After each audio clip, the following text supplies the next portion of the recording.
The desert sun beat down on the Nevada highway as Marcus Hayes guided his silver Cybertruck toward the charging station ahead. The vehicle gleamed under the harsh light, its angular panels reflecting the endless blue sky above. Marcus had driven this route countless times since returning from his service with the Interstellar Defense Corps.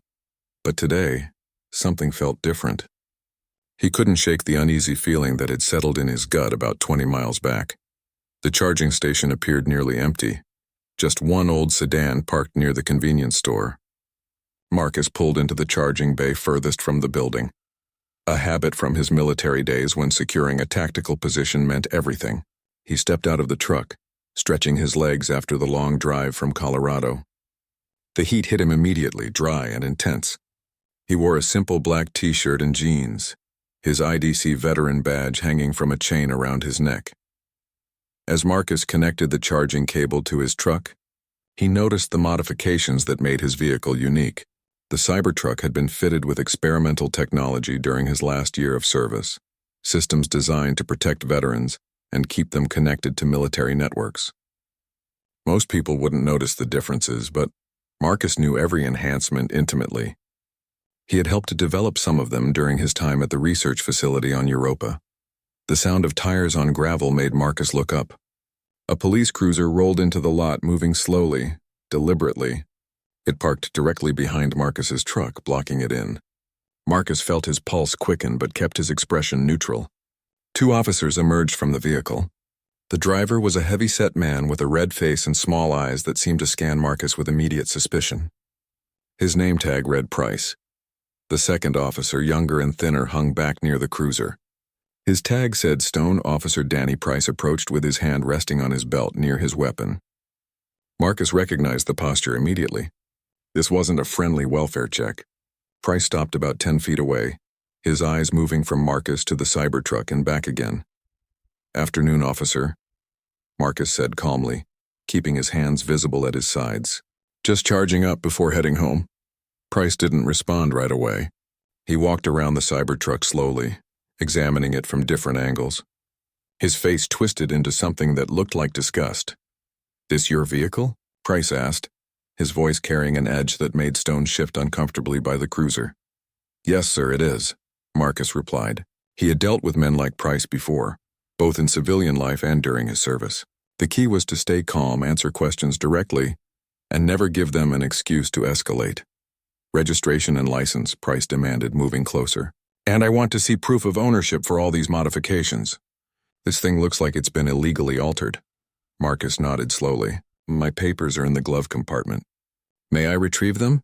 Price's hand tightened on his belt. "Real slow. Keep your other hand where I can see it." Marcus moved carefully to the passenger side door. His biometric implant, standard issue for all IDC veterans, registered his elevated heart rate and stress levels. The implant was designed to monitor veteran health and safety, sending alerts if certain thresholds were exceeded. Marcus tried to keep his breathing steady as he opened the door. Inside the truck, the AI system named Atlas activated silently. The artificial intelligence had been monitoring the situation from the moment the police cruiser arrived. Atlas was programmed to protect its user and document any potential threats. Through hidden cameras embedded in the truck's body, Atlas began recording everything in high definition.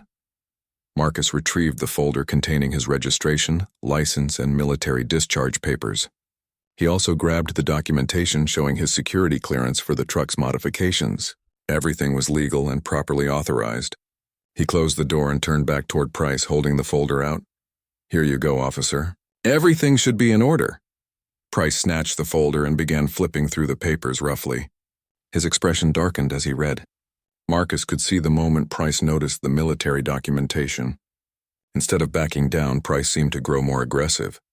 "You think being in the service gives you special privileges," Price said, his voice rising. "Think you can drive around in this modified monstrosity because you've got some fancy papers?" Marcus kept his voice level. "Sir, those modifications were installed by the military.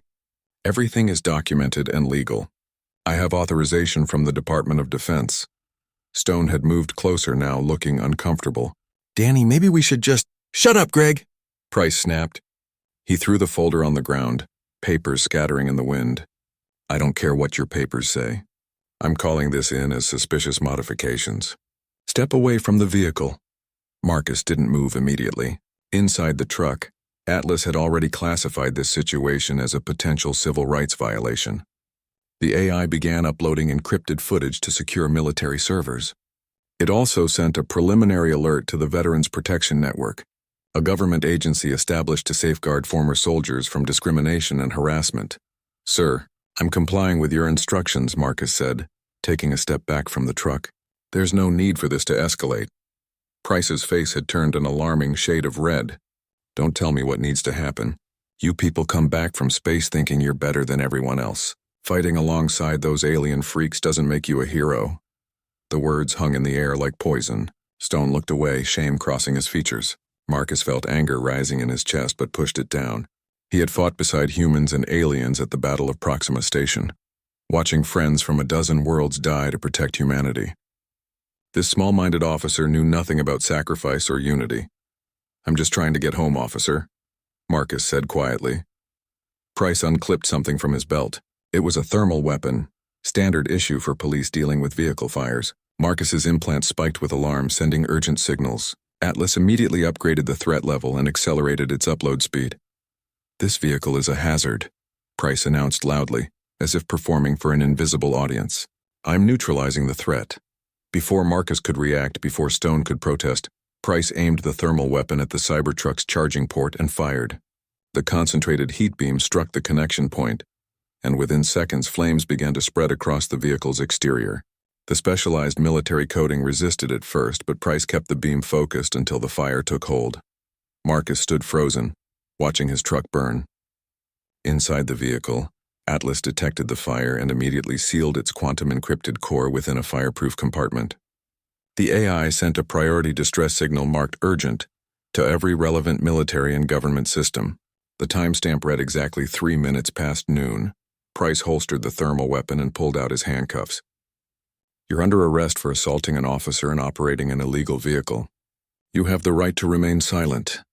Marcus allowed himself to be handcuffed, his mind racing. He hadn't touched Price. There had been no assault. This was completely fabricated. As Price shoved him toward the cruiser, Marcus caught Stone's eye. The younger officer looked sick. The Cybertruck continued to burn, black smoke rising into the clear desert sky. Marcus sat in the back of the police cruiser, hands bound behind him, watching his modified vehicle being consumed by flames. But somewhere in the encrypted networks connecting Earth to the outer colonies, Atlas was already working. The AI had documented everything, identified the injustice, and called for help. In exactly 7 minutes, that help would arrive, and Officer Danny Price would discover that burning a veteran's vehicle was the worst mistake he had ever made. The flames continued their destructive work on the Cybertruck, as Marcus sat motionless in the back of the police cruiser. The heat was intense even from this distance, warping the air above the burning vehicle. Price stood near his cruiser, speaking rapidly into his radio while Stone watched the fire with barely concealed distress. Marcus could hear fragments of Price's conversation, each word another layer of fabrication being added to the official record. Inside the burning Cybertruck, protected by advanced thermal shielding that even intense flames could not penetrate, the quantum-encrypted core remained perfectly intact. This core was the heart of Atlas, the artificial intelligence that had been assigned to protect Marcus when he left active service.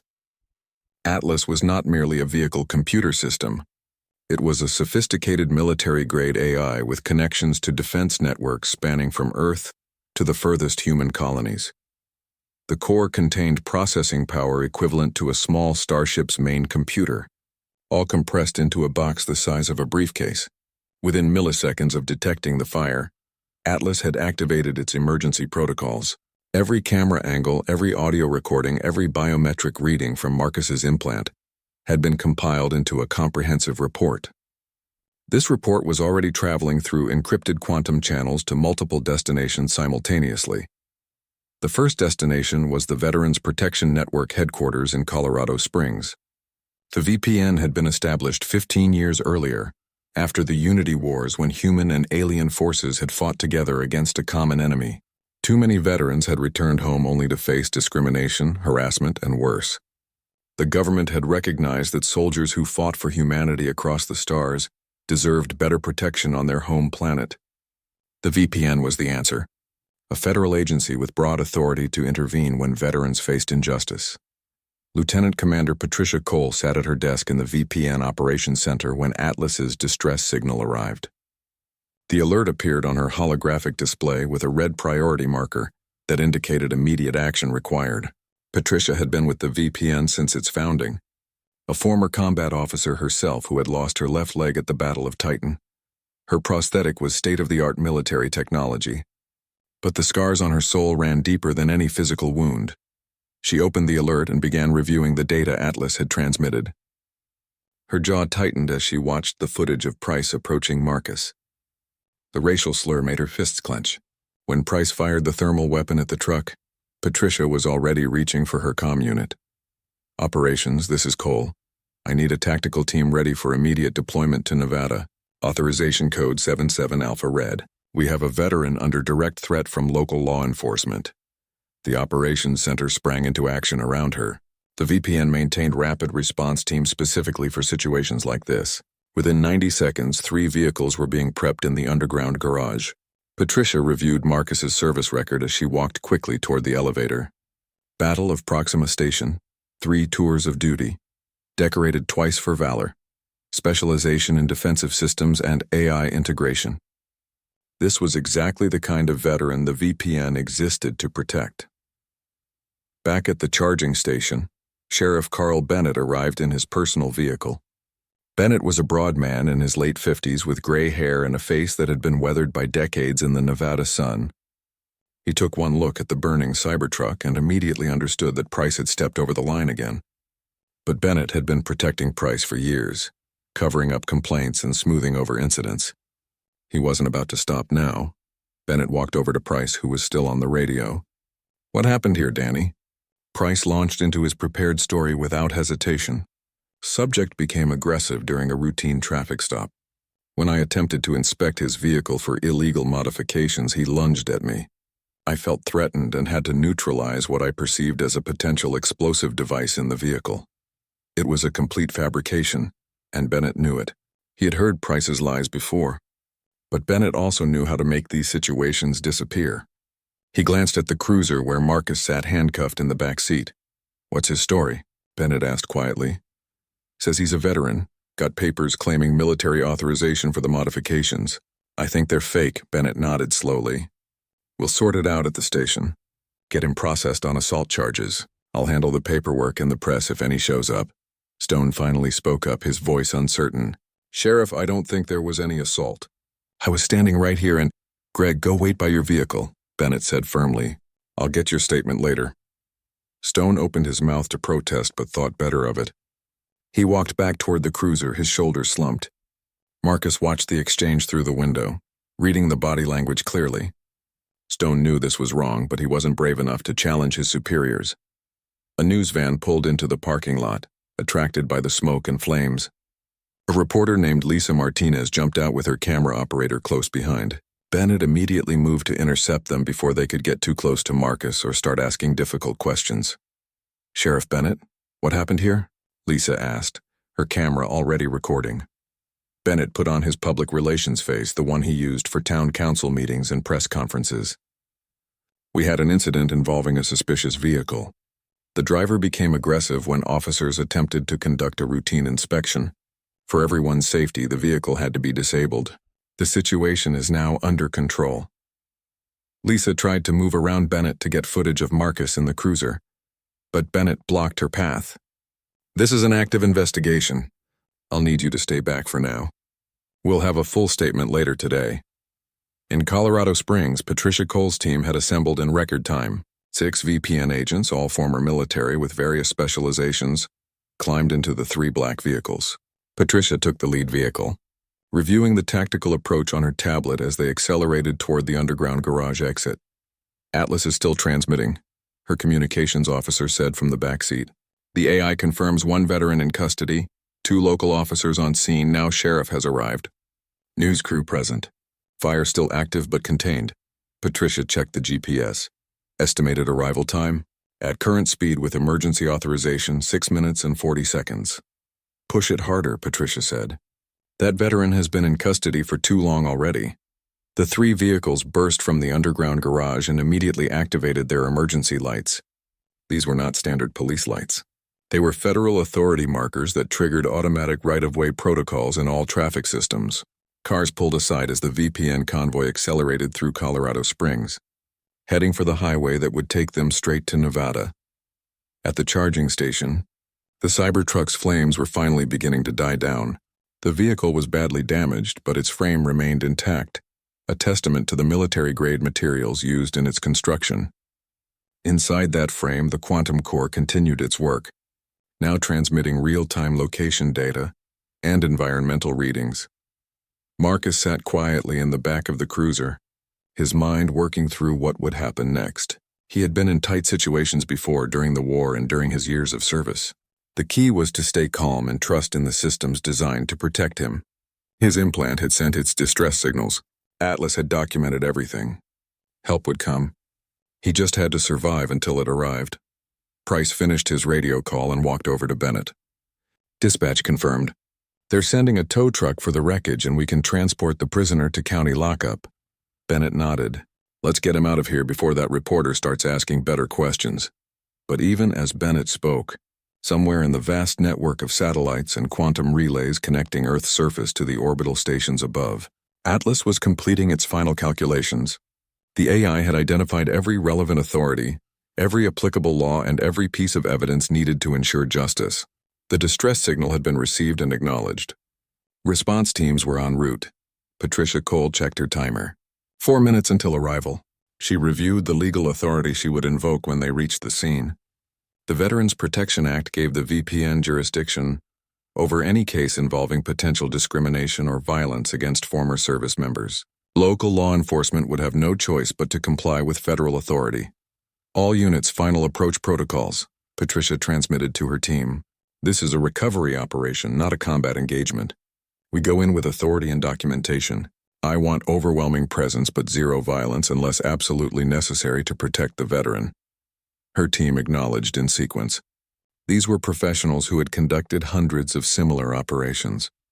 They knew how to project authority without triggering unnecessary conflict. In the police cruiser, Marcus felt his implant pulse twice, a signal he recognized from his military days.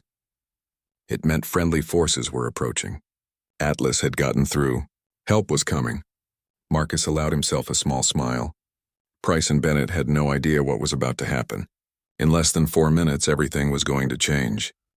Sheriff Bennett stood near the burned remains of the Cybertruck, speaking in low tones with Officer Price. The news crew had been pushed back to the edge of the parking lot, but Lisa Martinez kept her camera running, capturing everything she could. Stone remained by the police cruiser, avoiding eye contact with everyone. Marcus watched through the window as Bennett pulled out his phone and made a call. "Yeah, it's Bennett," the sheriff said into his phone. "We've got a situation that needs to be cleaned up. Black guy, veteran, claims military authorization for vehicle modifications. Price had to disable the vehicle. We're charging him with assault on an officer." Marcus couldn't hear the other side of the conversation, but he saw Bennett's expression shift from confident to uncertain. Whoever was on the other end seemed to be questioning the story. "No, there weren't any witnesses except Stone, and he'll back us up. The guy's truck was burning evidence anyway. We'll have him processed and behind bars before anyone can complain." Bennett ended the call and turned back to Price. "County prosecutor's office is standing by. They'll fast-track the charges. We need to move him now before this gets complicated." Price nodded and walked toward the cruiser. He opened the back door where Marcus sat. "On your feet. We're transporting you to county lockup." Marcus complied, stepping out of the vehicle awkwardly with his hands still cuffed behind his back. The heat from the smoldering Cybertruck was still intense. He looked at the ruined vehicle, thinking about the years of service it represented, the technology that had been designed to protect veterans like him. All of it destroyed in minutes by a bigot with a badge. Lisa Martinez saw her opportunity and moved quickly, her camera operator following. "Sir, can you tell us what happened here? Why was your vehicle set on fire?" Bennett immediately intercepted her. "Ma'am, step back. This is police business." But Lisa was persistent. "The public has a right to know. This man appears to be a veteran based on his identification badge. Why was his vehicle destroyed?" "No comment," Bennett said firmly. Greg, help me move this reporter back. Stone reluctantly moved forward, but his heart clearly wasn't in it. Marcus met Lisa's eyes for just a moment, trying to communicate something with his expression. She seemed to understand, her camera focusing on the military badge around his neck and the handcuffs binding his wrists. Price grabbed Marcus's arm roughly. Let's go. You've got a cell waiting for you. As Price began to guide Marcus toward the cruiser, a sound reached them from the highway. It was faint at first, then growing louder. The sound of powerful engines moving fast. Marcus felt his implant pulse again, stronger this time. His heart rate had been elevated since the arrest, but now it began to settle. Atlas was signaling him. Help had arrived. 3 sleek black vehicles came into view on the highway, moving at high speed. They weren't standard government cars. These were VPN tactical response vehicles, designed for rapid deployment and equipped with technology that rivaled military transports. The vehicles had emergency lights flashing, but these were federal markers, not local police lights. Bennett saw them and his face went pale. What the hell is this? The 3 vehicles pulled into the charging station lot with precision, forming a semicircle around the police cruiser and the burned Cybertruck. Doors opened simultaneously and agents emerged, all wearing dark tactical gear with VPN insignia clearly visible. They moved with military efficiency, securing the perimeter in seconds. Lieutenant Commander Patricia Cole stepped from the lead vehicle. She wore a formal VPN uniform rather than tactical gear, her commander rank clearly displayed. The prosthetic leg that replaced the one she lost at Titan moved with perfect synchronization as she walked toward Bennett. Behind her, a woman in a business suit emerged from the second vehicle. This was Karen Phillips, the VPN's senior legal representative.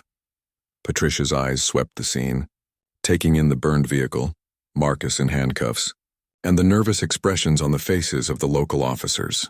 Her jaw was set in a hard line.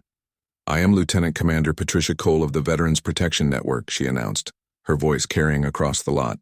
"This situation is now under federal jurisdiction. Release that veteran immediately." Bennett tried to recover his composure. "Now wait just a minute. I am the sheriff of this county and this is my jurisdiction. We have a suspect in custody for assault on an officer." Patricia walked directly up to Bennett, stopping close enough that he had to tilt his head back slightly to meet her eyes. "Sheriff, I'm going to explain this once. The Veterans Protection Act, Section 7, grants the VPN authority over any incident involving potential discrimination, harassment, or violence against former service members. This veteran's AI system transmitted a distress signal 13 minutes ago. We have reviewed all evidence and determined that federal intervention is required." Karen Phillips stepped forward holding a tablet. "Sheriff Bennett, Officer Price, I am serving you both with federal notification of investigation. You are required to preserve all evidence and comply with VPN authority. Failure to do so constitutes obstruction of a federal investigation." Price's face had gone from red to white. He still held Marcus's arm, but his grip had loosened. Stone had backed away entirely, looking like he wanted to disappear. "This is ridiculous," Bennett blustered. "You can't just come in here and—" "Yes, we can," Patricia interrupted. "And we are. Now release that veteran or I will have my agents remove those handcuffs themselves and you'll be charged with unlawful detention of a protected individual." Bennett looked at Price, then back at Patricia. The sheriff was calculating his options and finding none of them good. Finally, he nodded at Price. "Take off the cuffs." Price fumbled with his keys, his hands shaking slightly. He uncuffed Marcus, who brought his arms forward and rubbed his wrists. Patricia gestured, and one of her agents approached with a medical kit. "Marcus Hayes?" Patricia asked. "Yes, ma'am," Marcus replied. "I'm Commander Cole. Are you injured? Do you need medical attention?" Marcus shook his head. "I'm fine, ma'am. Thank you for coming." Patricia's expression softened slightly. "We take care of our own veteran, always." She turned back to Bennett. "Now we need to discuss what happened here. I have footage from multiple angles thanks to the AI system in that vehicle you destroyed. But I want to hear your version of events." Bennett opened his mouth, but Karen Phillips interrupted. "Sheriff, I should inform you that anything you say will be recorded and may be used in federal proceedings. You have the right to consult with an attorney before making any statements." The sheriff's face went through several shades of color. He was trapped and he knew it. Price looked like he might be sick. Lisa Martinez had moved closer with her camera, capturing everything. This was no longer just a local incident. This was a federal response to police misconduct, and it was being broadcast live. Patricia gestured to her communications officer. "Project the footage. I want everyone here to see exactly what happened." The officer activated a portable holographic projector. The image sprang to life in the air above the device, clearly visible even in the bright desert sun. It showed Price approaching Marcus the entire confrontation, every word spoken, every racial slur uttered. It showed Marcus calmly complying with every instruction. It showed Price pulling out the thermal weapon and deliberately setting the Cybertruck on fire. The silence that followed was absolute. Even the wind seemed to have stopped.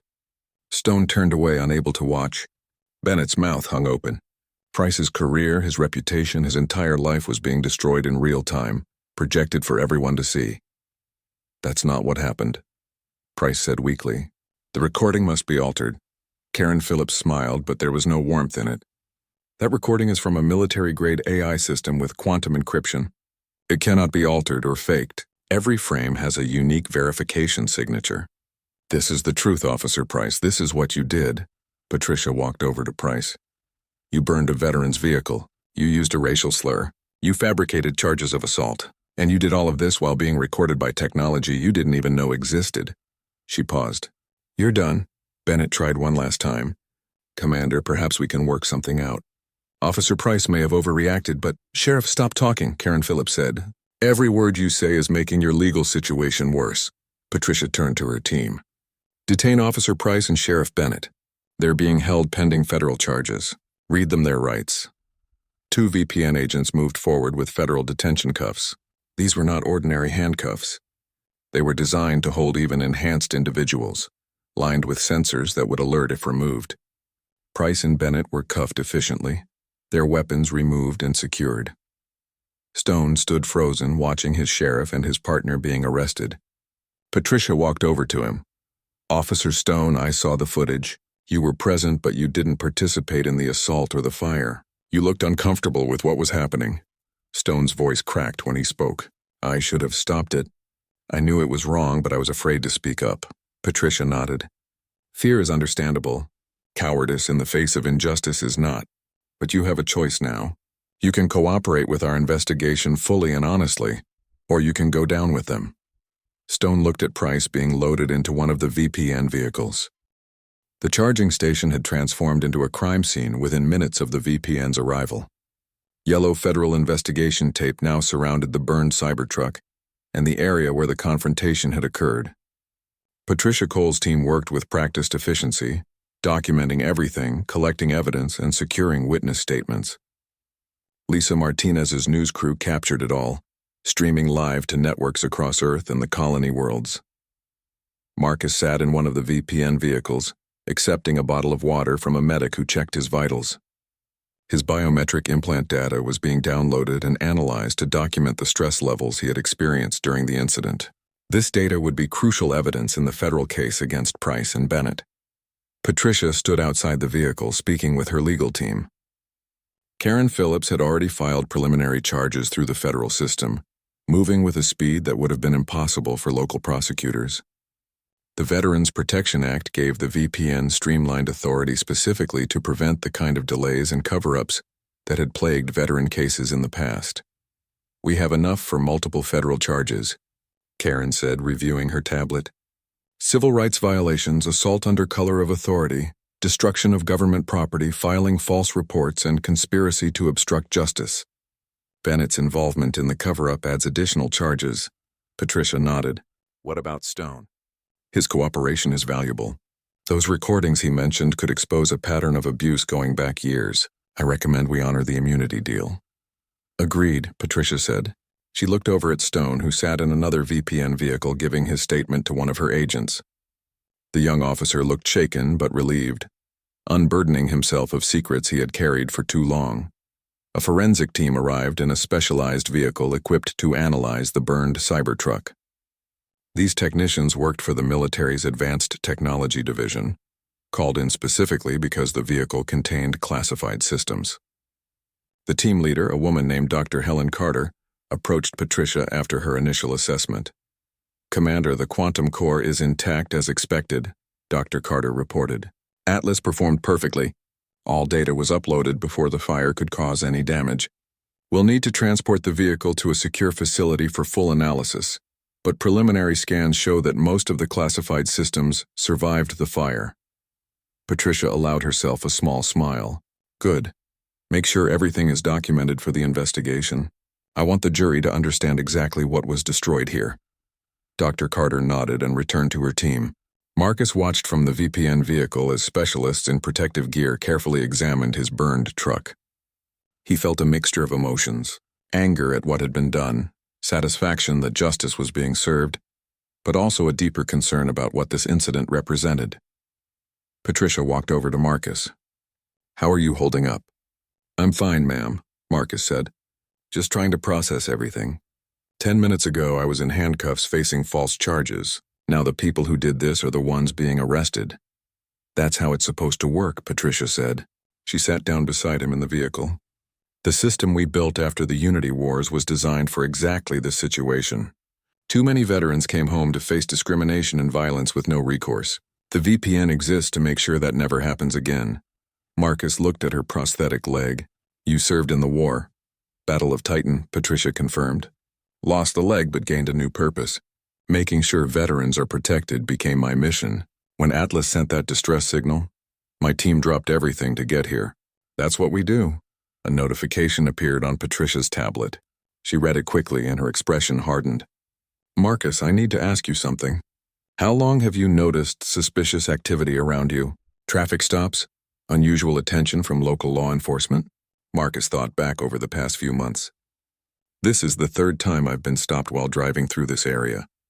The first 2 times they let me go after checking my papers, but they were hostile.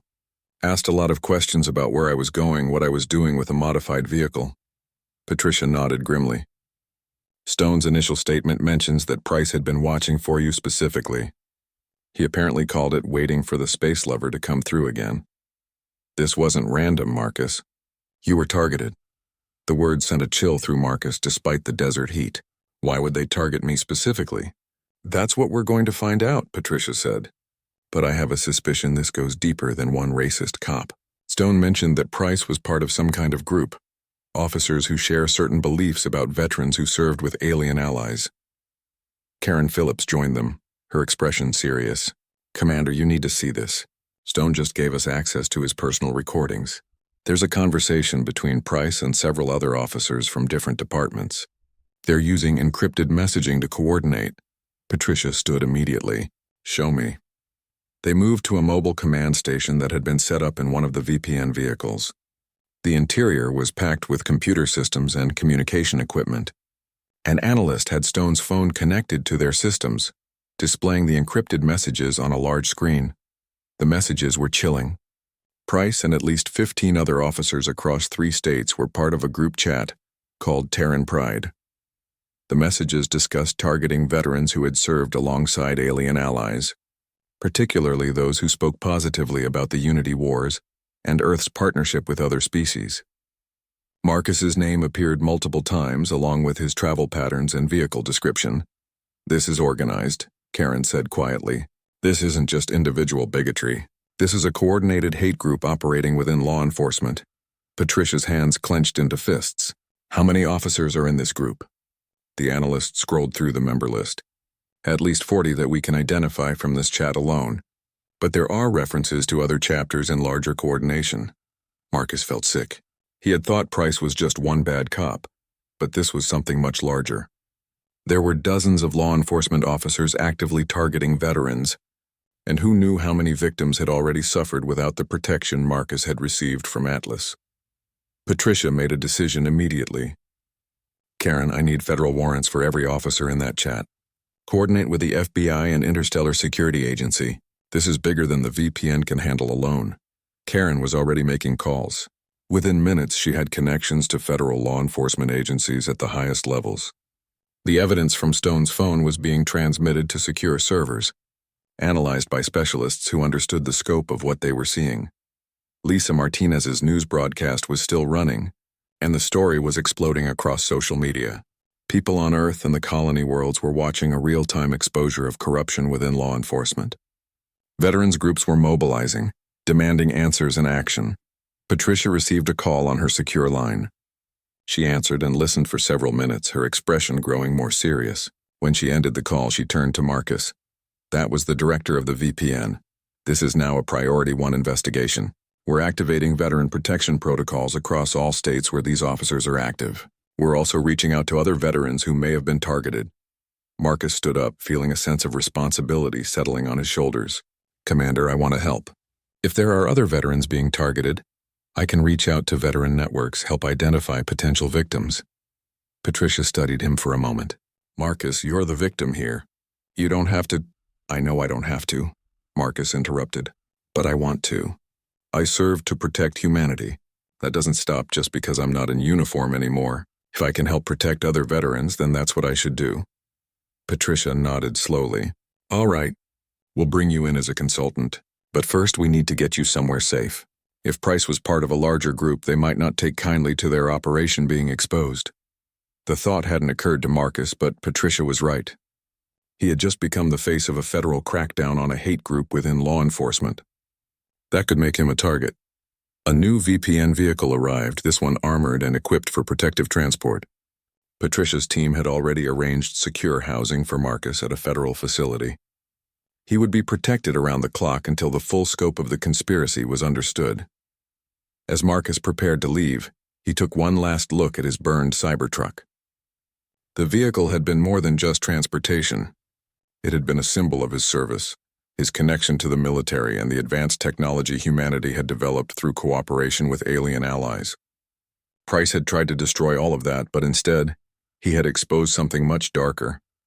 Dr. Carter approached with a small case. Mr. Hayes, I was able to recover the Atlas core. The AI performed admirably. With your permission, I'd like to study exactly how Atlas managed to upload so much data so quickly under such adverse conditions. It could help us improve protection systems for other veterans. Marcus nodded. Of course. Atlas saved my life today. If studying the system can help other veterans, do whatever you need to do. Patricia placed a hand on Marcus's shoulder. You did everything right today. You stayed calm, you followed procedures. The secure federal facility where Marcus was taken sat 30 miles outside Las Vegas, hidden behind layers of security that would make most military bases envious. The building looked ordinary from the outside, just another office complex in the desert. But beneath the surface were command centers, secure housing units, and technology designed to protect high-value individuals from any threat. Marcus was given a suite on the third floor with a view of the distant mountains.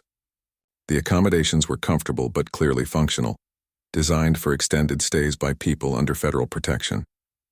A VPN agent named Kyle Richards was assigned as his primary security contact, a former Marine who had served during the Unity Wars and lost his best friend at the Battle of Proxima Station. You were there too? Kyle asked when he learned about Marcus's service record. Third wave assault? Second wave, Marcus confirmed. Defense systems integration. We were setting up the shield generators while the assault teams pushed forward. Kyle nodded with the understanding that only fellow combat veterans shared. Those shield generators saved a lot of lives. My unit would have been overrun without them. The two men talked for a while about their service, about the battles they had survived, and the friends they had lost. It was a conversation that helped Marcus process the trauma of the day, reminding him that he was among people who understood what service meant. Patricia Cole arrived that evening with updates. She brought pizza and beer, recognizing that Marcus needed normalcy as much as he needed information. They sat in the suite's common area while Patricia outlined everything that had happened in the hours since the incident. The investigation is expanding faster than we anticipated, Patricia explained. Stone's recordings led us to the Terran Pride group, but that was just the surface. The FBI's Cybercrimes Division cracked their encrypted servers and found something much larger. She pulled up holographic displays showing a network map that spread across multiple states. Red dots marked locations where members of the hate group were active. There were hundreds of them. This organization calls itself the Terran Purity Movement, Patricia continued. They oppose Earth's integration with alien species and specifically target anyone who fought alongside alien allies during the Unity Wars. They've infiltrated law enforcement, local governments, and even some corporate security forces. Marcus studied the map with growing concern. How long has this been going on? At least 8 years that we can prove. Probably longer. They've been careful, keeping their activities below the level that would trigger major investigations. Individual incidents that could be explained away as isolated cases of misconduct. But when you put it all together, the pattern is clear. Karen Phillips joined them, carrying files that detailed the scope of the conspiracy. We've identified over 200 law enforcement officers with confirmed ties to the movement. That's just in the western United States. Similar groups appear to be operating in other regions with different names but the same ideology. How many veterans have been targeted? Marcus asked. Karen's expression was grim. We're still compiling that data. So far, we've found evidence of at least 50 incidents similar to yours. Traffic stops that escalated, false arrests, destruction of property. 3 cases involve serious violence. 2 veterans are dead. The words hit Marcus like a physical blow. 2 veterans killed by the very people sworn to protect citizens. He thought about how close he had come to being number 3. If not for Atlas, if not for the VPN's rapid response, he might be dead or sitting in a cell on fabricated charges. What happens now? Marcus asked. Patricia leaned forward. The Attorney General has authorized a joint task force between the VPN, FBI, and Interstellar Security Agency. We're going to dismantle this entire organization. Every member will be investigated. Those who broke laws will be prosecuted. Those who just shared hateful beliefs but didn't act on them will be monitored. It's going to be a massive operation, Karen added. The largest civil rights investigation since the post-war tribunals. And you're at the center of it, Marcus. Your case is the one that exposed everything. Marcus felt the weight of that responsibility. He hadn't asked to be a symbol or a catalyst. He had just been driving home. But sometimes history chose its moments and people had to rise to meet them. I want to testify, Marcus said. Whatever trials come from this, I want to face these people in court and tell my story. Patricia nodded. We were hoping you'd say that. But I have to warn you. It's going to be difficult. Defense attorneys will try to discredit you. The media attention will be intense. Your life is going to change in ways you can't predict. My life already changed, Marcus replied. The moment Price set fire to my truck, everything changed. At least now I can make sure that change leads to something positive. Over the next several days, Marcus worked closely with the investigation team. He gave detailed statements, helped identify patterns in how the Terran Purity movement operated, and reached out to veteran networks to find others who might have been targeted. His military experience with systems integration made him valuable in understanding how the movement used technology to coordinate their activities. The story had gone viral across human civilization. News networks on Earth and every colony world were covering the investigation. Social media was flooded with support for Marcus and outrage at the corruption that had been exposed. Veterans groups organized protests demanding accountability and reform. But there was also backlash. The Terran Purity movement had supporters who believed in their ideology, even if they hadn't broken any laws. Right-wing media personalities defended Price and Bennett, claiming the VPN had overreached. Some called Marcus a puppet of the government, trying to undermine law enforcement. Marcus watched one particularly hostile news segment where a commentator questioned why veterans who fought alongside aliens should be trusted. The commentator suggested that maybe Price had been right to be suspicious of modified vehicles. Don't let it get to you, Kyle said, turning off the broadcast. There will always be people who can't accept change, but they're on the wrong side of history. Marcus appreciated Kyle's support, but the criticism still stung. He had risked his life for humanity, fought beside humans and aliens to defend Earth and the colonies from threats that most civilians couldn't imagine. To have his loyalty questioned was painful. Patricia brought better news a week after the incident. Stone's recordings and the data we recovered from the encrypted servers have given us everything we need. The Attorney General is announcing federal indictments tomorrow. Price and Bennett are being charged along with 43 other officers across 6 states. 43, Marcus repeated. Is that all of them? It's everyone we have evidence against for criminal activity, Patricia explained. Others are being investigated, but we need more proof before we can bring charges. This is just the first wave. The announcement the next day sent shockwaves through law enforcement communities across the nation. 45 officers being indicted simultaneously for civil rights violations, conspiracy, and corruption was unprecedented. The media coverage was intense, with every network leading with the story. Marcus watched the Attorney General's press conference from the secure facility. The AG stood at a podium, flanked by the directors of the VPN, FBI, and ISA. The message was clear and forceful. "These officers betrayed their oaths," the Attorney General said. "They used their positions of authority to target veterans who served our nation and our species with honor. They coordinated through encrypted networks to spread hate and coordinate harassment. They destroyed property, filed false charges, and in at least 2 cases their actions led directly to the deaths of veterans." The AG went on to detail the charges and explain how the investigation would continue. She promised that every member of the Terran Purity movement would be held accountable, whether through criminal prosecution or other means. Marcus received hundreds of messages in the days following the announcement. Fellow veterans reached out to share their own stories of harassment and discrimination. Many hadn't reported incidents because they didn't think anyone would believe them, or because they feared retaliation. Now, emboldened by Marcus's case and the federal response, they were coming forward. Patricia assigned additional staff to handle the influx of reports. Each case was documented, investigated, and added to the growing database of evidence against the Terran Purity movement. The scope of the conspiracy continued to expand with each new revelation. 2 weeks after the incident, Marcus received a visitor he hadn't expected. Admiral Jonathan Cruz, the current head of the Interstellar Defense Corps, arrived at the facility with a small security detail. Cruz had been Marcus's commanding officer during the final year of the Unity Wars. "Admiral," Marcus said, standing at attention instinctively when Cruz entered the room. "At ease, Marcus," Cruz said with a slight smile. "I'm not here in an official capacity." "Well, not entirely. I wanted to see how you were doing and to thank you personally." They sat down and Cruz explained that the military had been aware of increased hostility toward veterans who served with alien allies, but they hadn't realized the extent of the organization behind it. "Your case gave us the opening we needed to investigate properly," Cruz said. 3 months after the charging station incident, Marcus sat in a federal courtroom in Denver watching as Officer Danny Price was led to the defendant's table. Price looked different from the aggressive cop who had burned Marcus's truck. Prison time and the weight of his crimes had left him haggard and pale. His eyes darted around the courtroom nervously, never quite meeting Marcus's gaze. The trial had drawn massive media attention. Every major news network had cameras outside the courthouse and reporters crowded the public gallery. This was the first major prosecution resulting from the Terran Purity movement investigation, and everyone knew it would set the tone for the dozens of trials to follow. Patricia Cole sat beside Marcus in the witness section, along with Karen Phillips, who would be presenting much of the prosecution's case.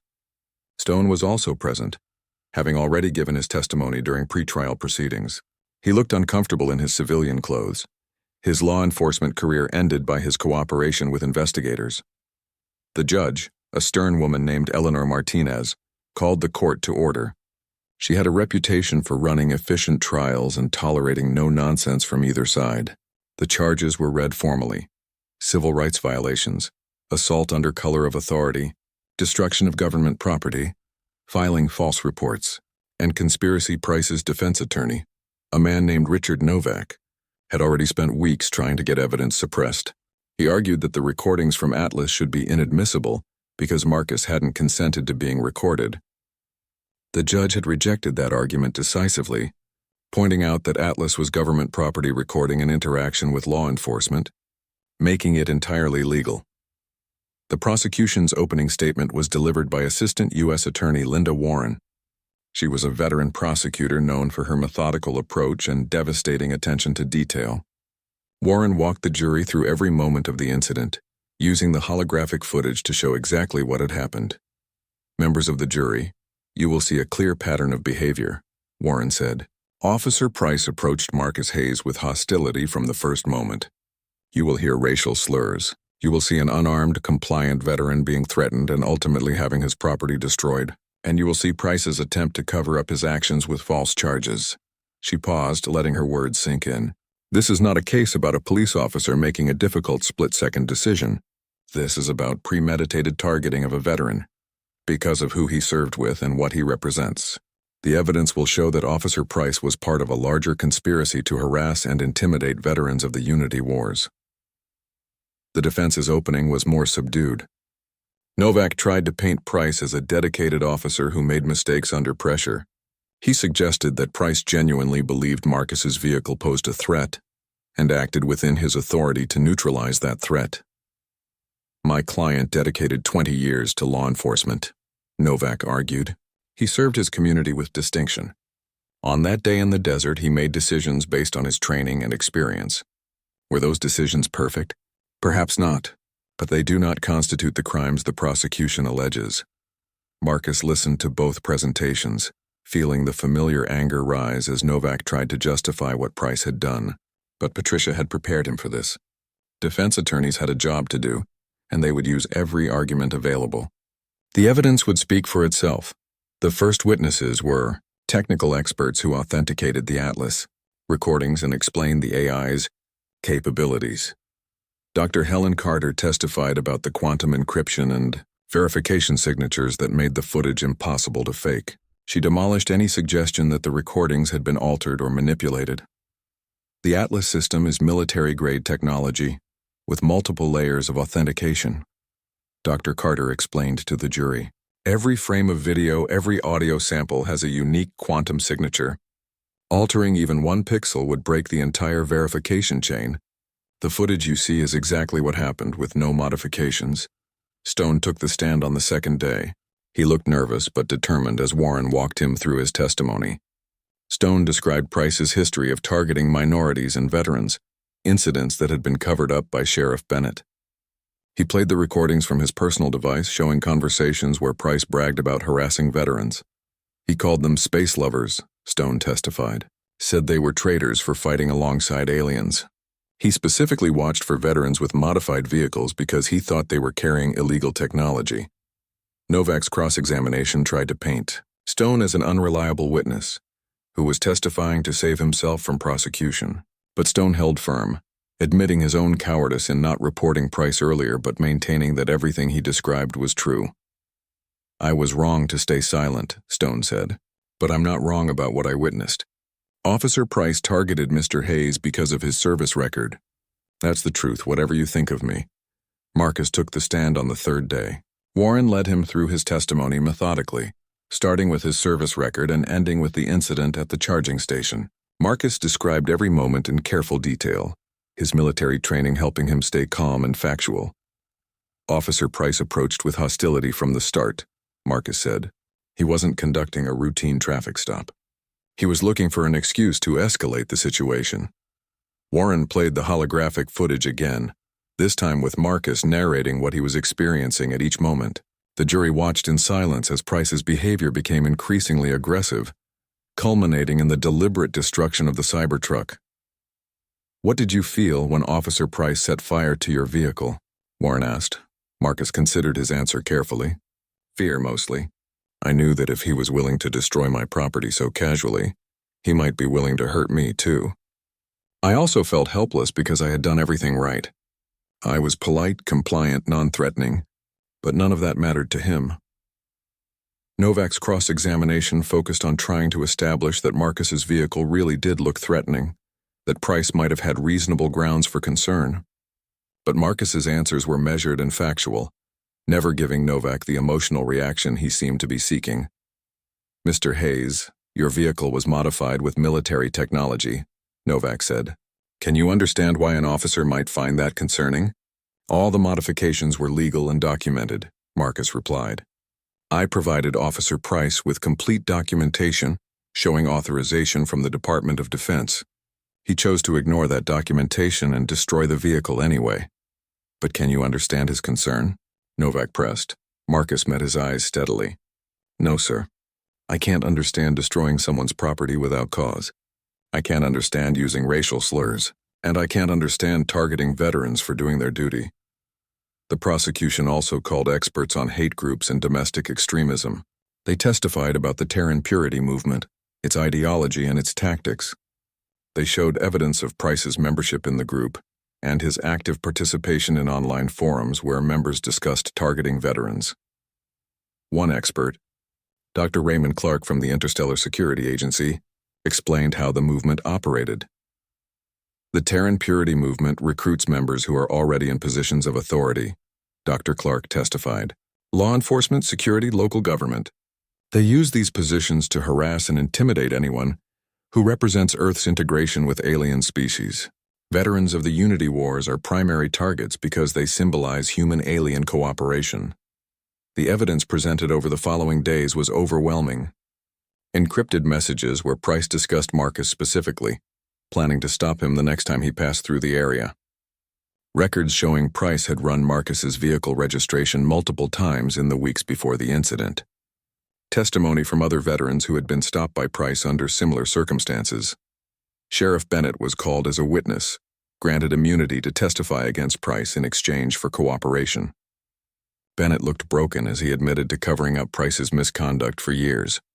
"I thought I was protecting a good officer who just had some rough edges," Bennett said. "I was wrong.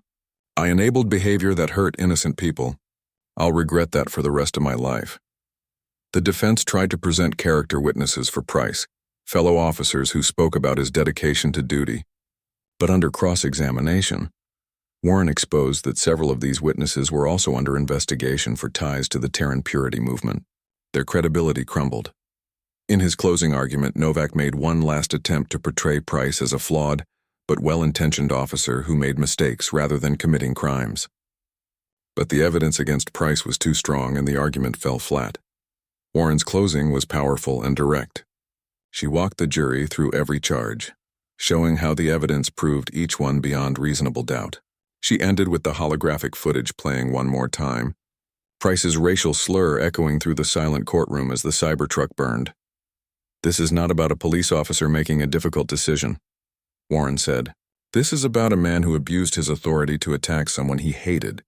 Marcus Hayes served this nation with distinction.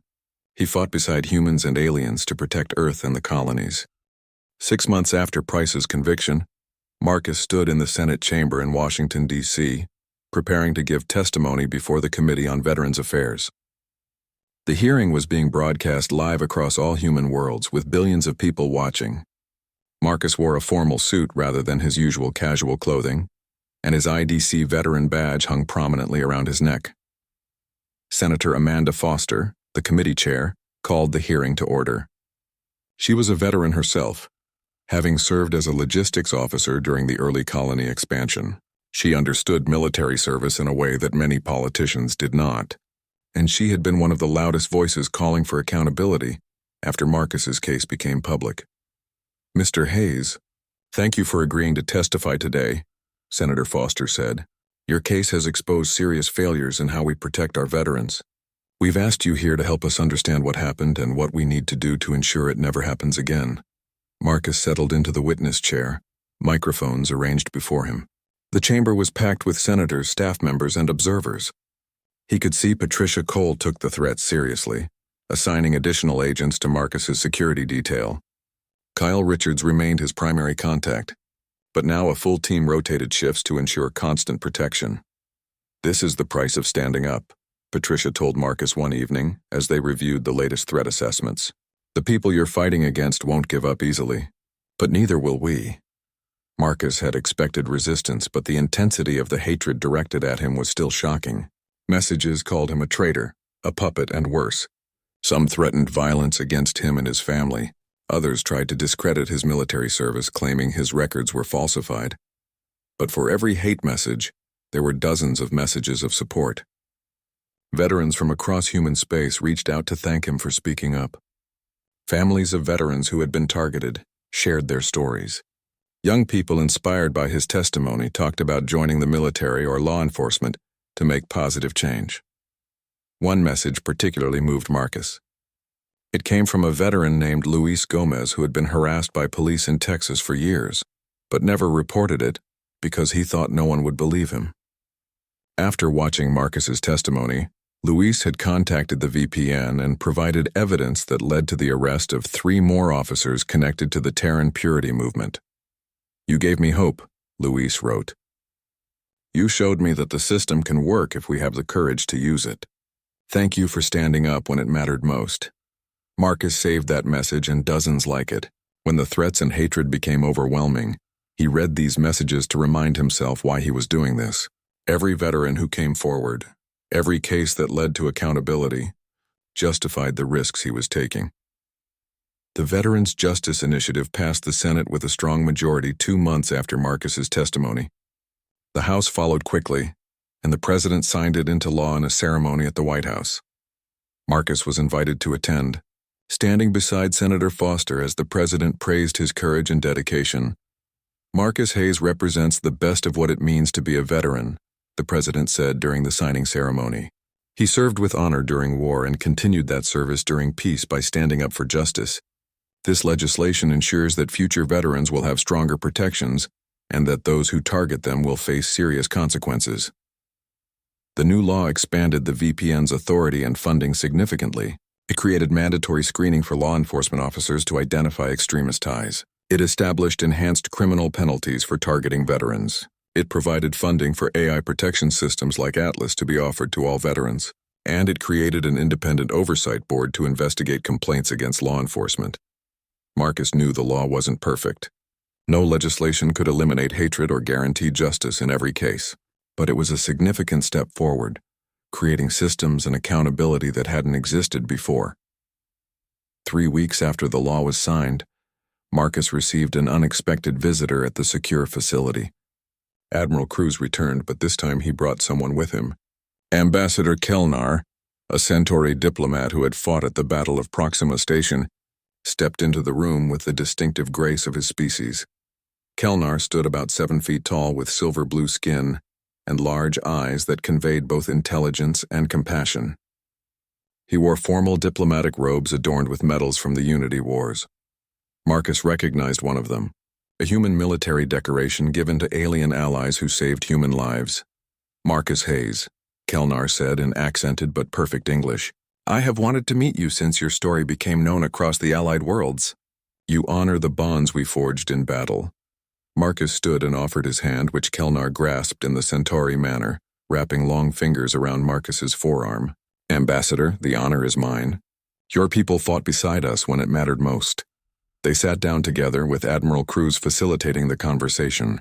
Kelnar explained that Marcus's case had resonated deeply among alien allies who had fought in the Unity Wars. "We knew that some humans opposed our alliance," Kelnar said. "But to learn that veterans who fought beside us were being targeted, that was deeply troubling. Your courage in confronting this hatred has been noticed throughout the Allied worlds." The ambassador presented Marcus with a gift, a ceremonial blade from Centauri Prime. "This belonged to my grandfather who fought in the early integration wars. It represents unity through struggle. I give it to you as a symbol of the bonds between our peoples."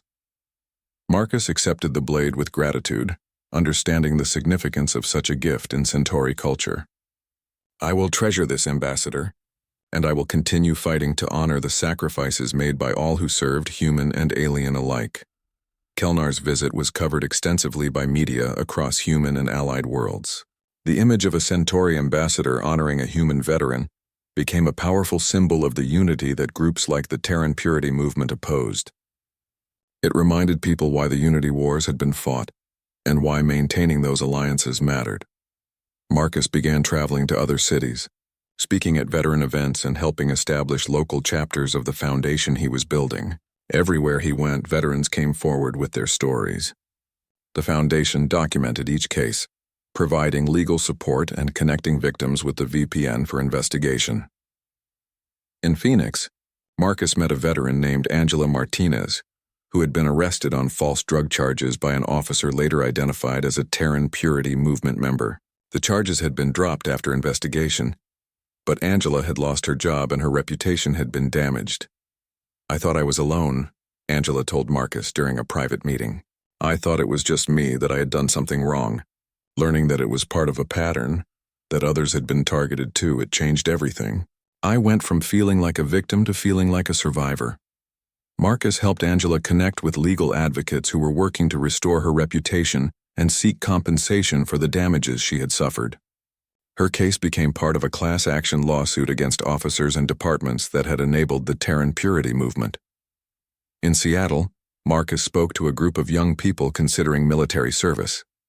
They asked tough questions about whether joining the military was worth it, if they might face discrimination afterward. "Service is always worth it," Marcus told them. Not because the system is perfect, but because people like you can help make it better. We need good people in the military, in law enforcement, in government. People who understand that protecting humanity means protecting all of humanity, not just the parts that look or think like us. One young woman named Sarah Chen asked Marcus what kept him going when things got difficult. Marcus thought about his answer carefully. I think about the friends I lost during the war. They died believing in something bigger than themselves, believing that humans and aliens could build a better future together. When people like Price try to destroy that vision with hatred and violence, I owe it to those who died to fight back, not with violence, but with truth and accountability. The conversation with Sarah and the others reminded Marcus why his work mattered. The next generation needed to see that standing up for justice was possible, that systems could be changed, and that individual courage could make a difference. By the time Marcus had been traveling for 4 months, the Foundation had documented over 400 cases of veterans being targeted by members or supporters of the Terran Purity movement. Each case was investigated, with the most serious ones leading to criminal charges.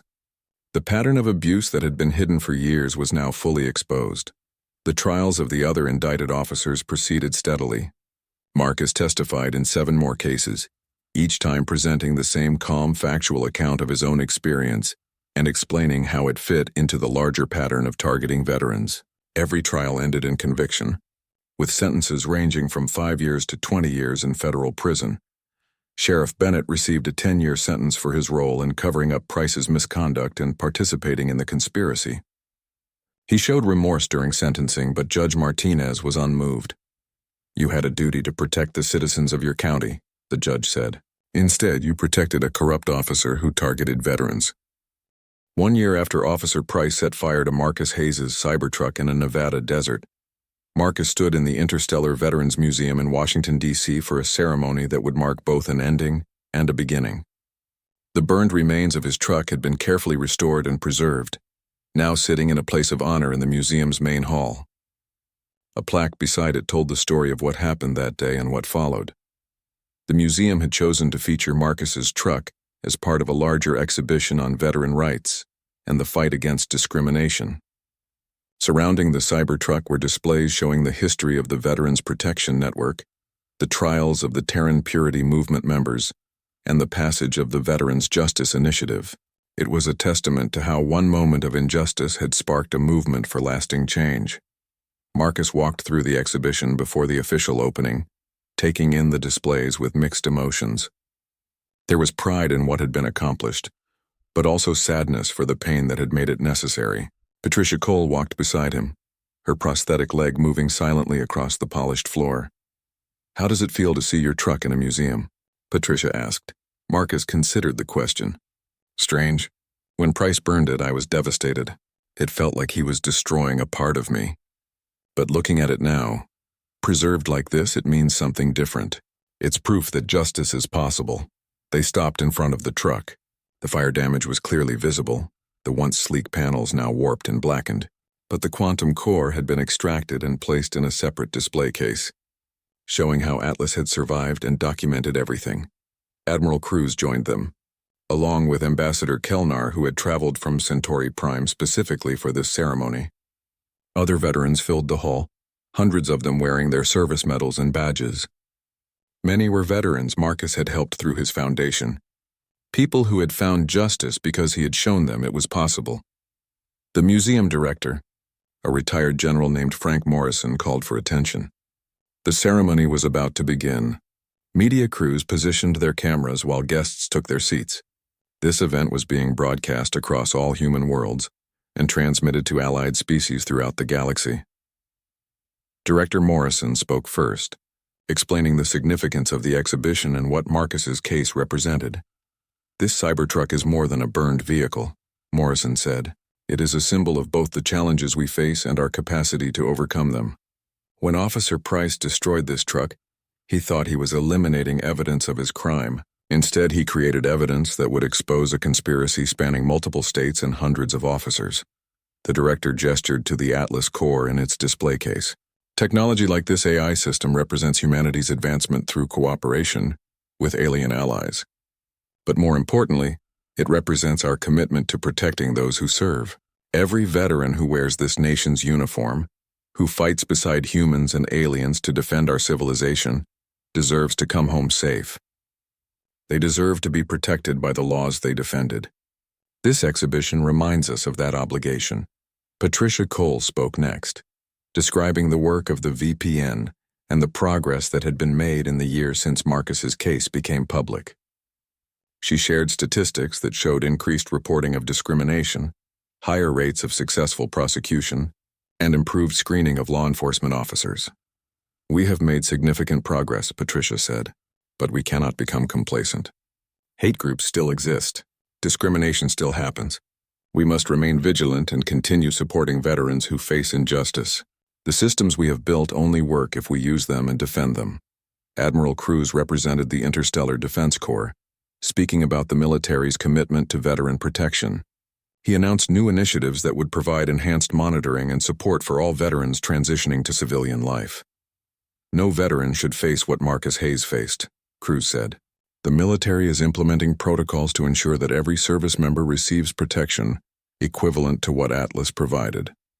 We are also working with civilian law enforcement to improve relationships and eliminate extremist infiltration." Ambassador Kellnar spoke about the impact of Marcus's case on human-alien relations. His words were translated simultaneously for the diverse audience. "When we fought together during the Unity Wars, humans and Centauri and all our allies shed blood side by side," Kellnar said. "We forged bonds that should never be broken. When members of the Terran Purity movement targeted veterans who honored those bonds, they attacked not just individual humans, but the alliance itself. Marcus Hayes defended that alliance by refusing to be silenced. His courage strengthened the bonds between our peoples. Then it was Marcus's turn to speak. He approached the podium with measured steps, looking out at the audience of veterans, officials, and media representatives.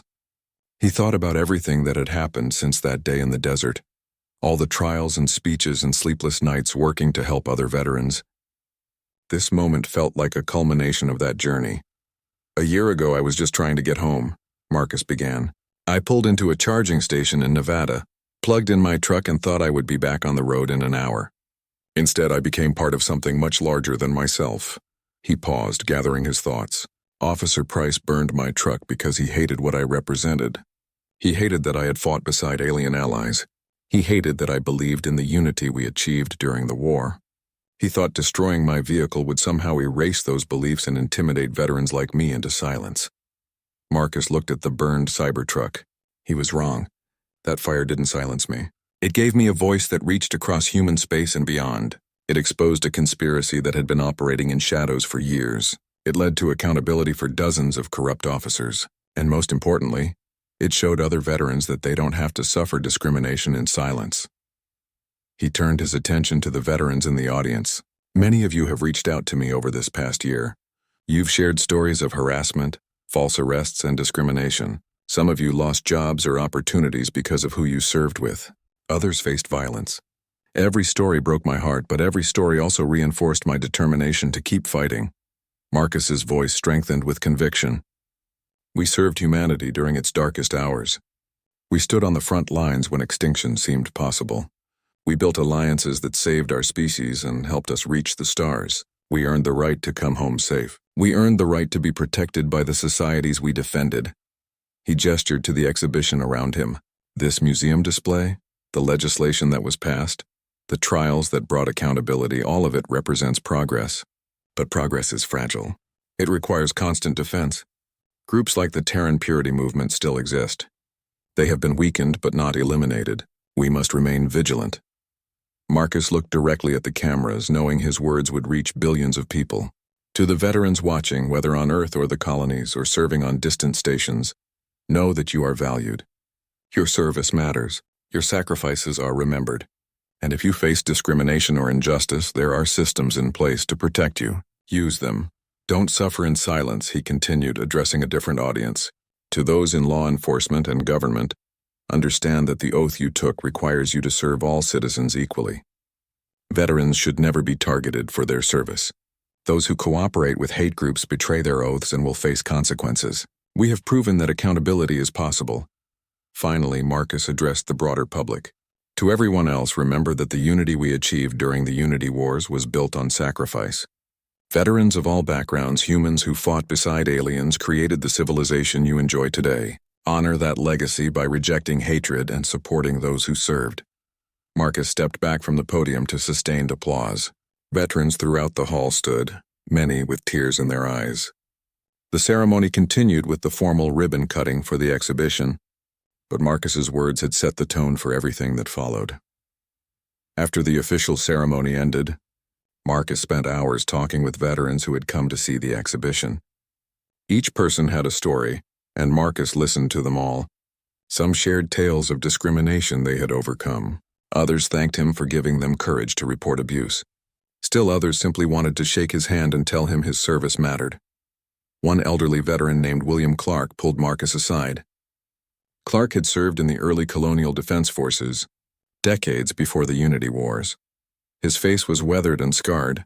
Speaking of a long life of service and struggle, "Son, I've been fighting for veteran rights since before you were born," Clark said. "I've seen a lot of attempts at reform, a lot of promises that nothing would change.